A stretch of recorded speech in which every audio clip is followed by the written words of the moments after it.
Friends, this is the story of an alternate Earth. A world where, for the past 300 years, superhumans, known as metahumans, have lived side by side with ordinary humans. 30 years ago, a mysterious spacecraft crashed on our planet. Inside was a small child, a child who would grow up to become, just 3 years ago, the most powerful metahuman in the world. Superman. 3 weeks ago, Superman stopped a nation called Borovaya from launching an attack on another country named Jarhanpur. That act became an international controversy. And just 3 hours ago, a metahuman called the Hammer of Borovaya attacked Superman. Only 3 minutes ago, Superman lost the first battle of his life. He was hurled into the middle of a frozen wasteland, his body battered and broken. In pain, he let out a sharp whistle, a sound that summoned his loyal dog, Krypto. Krypto bounded toward him, playing aggressively as if nothing was wrong. Superman told him quietly, "Take me home." And gripping his master's cape, Krypto dragged him all the way back to their base. The legendary Fortress of Solitude. This fortress would only open when it recognized Superman's DNA. Inside, his AI-powered robots lifted him carefully and began treatment. To calm him, they played an old video of his parents. You see, Superman was born on the planet Krypton. When Krypton faced destruction, his parents placed him in a spacecraft and sent him here, to Earth. In the video, they told him, "You will be happy on this planet." But it was only half the message. The other half had been damaged during the journey. The robots bathed him in concentrated sunlight, the very source of his strength. Soon, he was 83% healed, enough to return to battle. Superman went straight back to face the Hammer of Borovaya. The Hammer wanted revenge, angry that Superman had stopped his country's invasion. And here we learn the truth. This metahuman was under the control of a wealthy and dangerous man, Lex Luthor. Luthor was the one orchestrating every move. He knew Superman's fighting style and countered every attack, once again slamming him to the ground. The scene shifts to the area near the Fortress of Solitude. A female engineer working for Luthor had arrived there, but the fortress sank back into the ice before she could approach. The story then cuts to Metropolis. A man named Malik Ali found Superman lying helpless. His condition was critical. Elsewhere, Luthor and his team celebrated. The Hammer of Borovaya stepped through interdimensional tunnels and arrived at Luthor's office. And there, the truth came out. The Hammer was actually a metahuman known as Ultraman. Meanwhile, Superman, Clark Kent, was at his day job at the Daily Planet newspaper. His adoptive parents called to congratulate him. His article had made the front page. Lois Lane, a fellow journalist, teased him. "Why does Superman always give interviews only to you?" Meanwhile, the dictator of Borovaya was giving his own interviews, saying that his country had good relations with the United States, and that what Superman had done was wrong. The scene shifts to Lex Luthor meeting with the US government. He showcased his prepared metahumans, Ultraman and the Engineer, claiming that if necessary, he could kill Superman. Luthor painted him as a dangerous alien meddling in political affairs, hinting at sinister plans. He even claimed Superman had a secret hidden headquarters, and should be brought in for questioning. But government officials refused. There was no proof. We move to Lois Lane's apartment. Here we discover that Lois and Clark are in a relationship, and she already knows his secret identity. She just likes to tease him at the office. "You can't keep interviewing yourself," she laughed. "Then why don't you interview me?" Clark suggested. "Fine," she said. "Let's do it now." She asked about him stopping the war. Clark explained, "I just prevented Borovaya from attacking another country. I destroyed a few tanks, took down a couple of planes, but no one was seriously injured." She pressed further, "Did you even speak to Boravia's president?" "Yes," Clark said. "I took him alone into a desert, placed him on a cactus, and told him, 'If you attack another nation, we will meet again.'" Lois looked at him in disbelief. "So you illegally entered a country, threatened its leader, and that's a country that's been a US ally. And the nation you were protecting doesn't even have good relations with the US." Clark replied, "Jarhanpur is improving. And even if a country isn't perfect, that doesn't give anyone the right to invade it." Their discussion turned into a heated political debate. Lois questioned him as a journalist. Clark grew irritated at her line of questioning. The argument escalated. Clark finally said, "Why are you even asking me this?" Their interview plan completely fell apart. Clark gathered his things and left. Lois muttered, "I knew this wouldn't work." And she wasn't just talking about the interview. The story shifts again to Lex Luthor. Arriving at the Fortress of Solitude with Ultraman, the engineer, and his girlfriend. This time, the fortress emerged from the ice and allowed him inside. Ultraman and the engineer fought Superman's AI robots, destroying them one by one. The engineer could manipulate her body's particles to fight, but Krypto attacked her mid-battle. She quickly trapped him within her particle form. Luthor searched for evidence against Superman. He despised the idea of an alien living above humanity. With the engineer's help, he recovered the damaged part of Superman's parental message. Meanwhile, to keep Superman occupied, Luthor released a kaiju monster. Within hours, it had grown massive. Superman rushed to save everyone from the beast, starting with a little puppy in harm's way. He punched the kaiju, then flew behind it to stop it from smashing into buildings. The monster unleashed fire blasts, but Superman soared into the sky, forcing it to aim upward, away from the city. Then new arrivals joined the fight. The Justice Gang, Green Lantern, Hawkgirl, and Mr. Terrific. Superman urged them to get the creature out alive, but together they attacked it. Mr. Terrific used his T-spheres to blast the kaiju's heart, killing it right in the middle of the city. Superman lifted the giant body and placed it in a safe location. He knew the Justice Gang, but he wasn't one of them. Suddenly, breaking news flashed on screens everywhere. Lex Luthor had a message. He announced that they'd recovered a video from Superman's biological parents. The broadcast began. "You will be happy on Earth," they said. But now, the missing half played for the first time. "The people of Earth are simple. You will easily rule over them. Take as many lives as needed, carry forward the Kryptonian legacy, and rule without mercy." The world was shocked. They began to believe Superman wasn't here to protect them, but to conquer them. Luthor had turned everyone against him. Superman was devastated. Green Lantern asked, "Is that message real?" Superman said, "I only ever saw the first part. I never knew there was more." Mr. Terrific checked. "There's been no tampering with the video.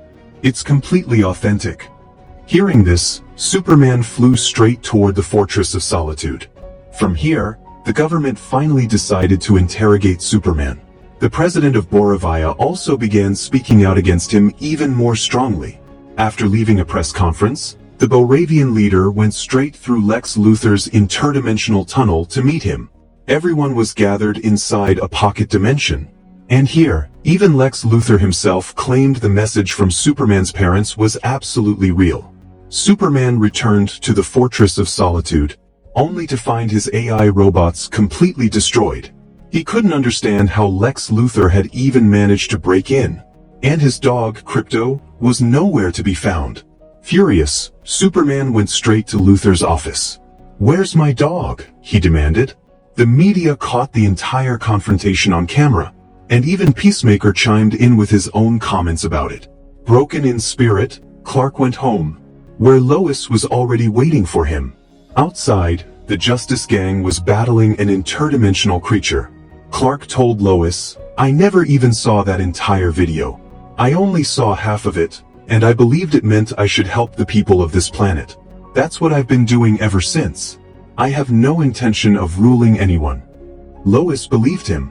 They patched up their earlier fight. Clark admitted, "I'm going to surrender, so they'll take me wherever they've taken my dog." Hearing this, Lois hugged him tightly. Clark whispered, "I love you," and left. Ultraman arrested him, and government officials handed Superman over to Lex Luthor. They transported him through interdimensional portals into a pocket dimension. There, Luthor introduced him to Element Man, a metahuman who could create any element. Element Man conjured kryptonite, weakening Superman instantly. Meanwhile, Boravia was preparing to launch its attack on another country. Lois confided to her fellow journalist, Jimmy Olsen. Everyone thinks Luthor sold weapons to Borivia, and that's why he doesn't want Superman to stop this war. But Borivia never even paid him in full. That means Luthor is pushing this war for some other reason. On purpose. Jimmy contacted one of his sources, who revealed that Superman was trapped inside a pocket universe. Jimmy told Lois. The story shifts back to Luthor. He was mind-controlling hordes of monkeys, using them to flood social media with anti-Superman hate. Krypto was also being distracted, trapped in a virtual game. And in this same pocket dimension, Luthor had imprisoned all his enemies, even all his ex-girlfriends. Element Man's son was also being held here, which is why Element Man obeyed Luthor's every command. Jimmy's source turned out to be none other than Luthor's girlfriend Eve. She liked Jimmy, but she was too afraid of Luthor to leave him. Jimmy asked her about Lex's connection to Borivia. She told him, "If you can find proof, you'll know the truth." Meanwhile, Superman said to Element Man, "If you remove this kryptonite, I can save your son." But Element Man snapped, "Stay quiet." Elsewhere, Lois arrived at the Justice Gang's base. Green Lantern told her, "You know Superman wears special hypo glasses so people see his face differently, right?" "Yes," Lois replied. "I know his real identity too." Mr. Terrific added, "I put a GPS tracker in his bloodstream, nanobots. But when he reached that place, the signal vanished. That means he's definitely inside a pocket universe." "Then we need to go there," Lois insisted, but the Justice Gang refused to help, still mistrusting Superman because of the video message. Green Lantern said, "I know he didn't come here to rule Earth, but the Justice Gang isn't going to pick a fight with the government over this." Frustrated, Lois stormed out, only for Mr. Terrific to catch up with her. "Come on," he said, "let's at least see where he is." He took her aboard his aircraft and headed straight to Superman's last known location. Meanwhile, Lex Luthor arrived to interrogate Superman, bringing along Malik Ali, the man who had once helped him. Luthor said, "Answer the government's questions, or I'll kill this man." He asked, "Who raised you? Who made you who you are?" Superman stayed silent. Without hesitation, Luthor killed Ali. Seeing this, Superman's eyes burned with rage, and even Element Man began to cry. Luthor simply said, "We'll meet again tomorrow." Back outside, Mr. Terrific arrived at the location. Protecting Lois, he single-handedly took down all of Luthor's people, using nothing but his T-spheres. Lois was stunned into silence watching him fight. When Mr. Terrific examined the interdimensional portal, he realized how dangerous it was. One wrong move and the very fabric of reality could start to tear apart. Inside, Element Man was still sobbing. "Will you really save my son?" he asked Superman. Superman nodded. Element Man dissolved the kryptonite. Superman breathed a sigh of relief, but his strength came from the sun, and in this pocket dimension, there was no sun. Just then, Mr. Terrific and Lois reached the edge of the pocket universe. But they couldn't cross over. Element Man began trying to create a sun. As he worked, everyone around them started shouting. The instant Superman regained his power, he flew to rescue Element Man's son. Then he freed Krypto. They were just about to escape when Luthor's soldiers attacked. Superman fell into a river, clutching Element Man's son. By now, the portal had been open too long. It was starting to collapse in on itself. Mr. Terrific searched for Superman with his T-spheres, but Krypto thought they were toys and destroyed them. Superman was being pulled toward a black hole. He called out to Krypto for help. Element Man joined in, and together they pulled against the void. Superman fought the black hole's pull by blasting wind in the opposite direction as he flew, just barely escaping. Mr. Terrific used his T-spheres to guide them all to the exit. Everyone made it out safely, but Superman was badly injured. He would need time to heal. Lois helped him into the aircraft, and they left. Back in the pocket dimension, Lex Luthor was furious at Superman's escape. He took out his anger on Eve. Hurt and fed up, Eve secretly contacted Jimmy. "I have everything we need to destroy Lex Luthor," she said. Jimmy was thrilled, but nearby, Ultraman had overheard everything. He captured Eve, and all Jimmy was left with were a handful of her photographs. Lois had brought Superman here to his home, where his adoptive parents lived. This was the very place where Superman, Clark, had spent his entire childhood. Just then, Lois got a call from Jimmy. He sent her some photos, and in the background of those photos, Lois noticed some important documents. Meanwhile, Lex Luthor deliberately activated his portal. Because of overload, the portal began to tear reality itself apart. He was doing all of this on purpose, so Superman would be too busy handling this crisis, while war could break out between the two nations. The next morning, Superman finally regained consciousness. His father told him, "This is the first time you've slept so long." Here, they talked about the message Superman had received from his biological parents. His father explained, "Parents don't decide what their child will do in life. Your choices and your decisions determine who you are and what you'll become." Just then, Clark saw news of the war between the two countries. Far away, Green Lantern was watching the same report. In Jarhanpur, people were holding Superman's flags, remembering him, their symbol of hope. They all called out for him together. Superman was about to go help them, but Mr. Terrific contacted him, saying, "You have to come here first. Otherwise, not just Jarhanpur, Earth itself won't survive." Meanwhile, Metropolis was being completely evacuated because the reality tear nearby was getting worse. Back at the Daily Planet, Lois explained to her boss that Lex Luthor had made a deal with the Boravian president, offering weapons in exchange for half of Jarhanpur. After the invasion, Lex planned to take control of that half and crown himself its ruler. In fact, everything happening right now was being orchestrated by Lex himself. After hearing this, Lois's boss gathered all the top journalists, and they boarded an aircraft with her. The dimensional rift was now splitting Metropolis in two. Lex took off in his office, which was actually a flying aircraft. One building was about to collapse on a crowd of people. A woman was trapped, but Superman swooped in just in time to save her. Mr. Terrific told Superman that Lex must have the code to stop all of this.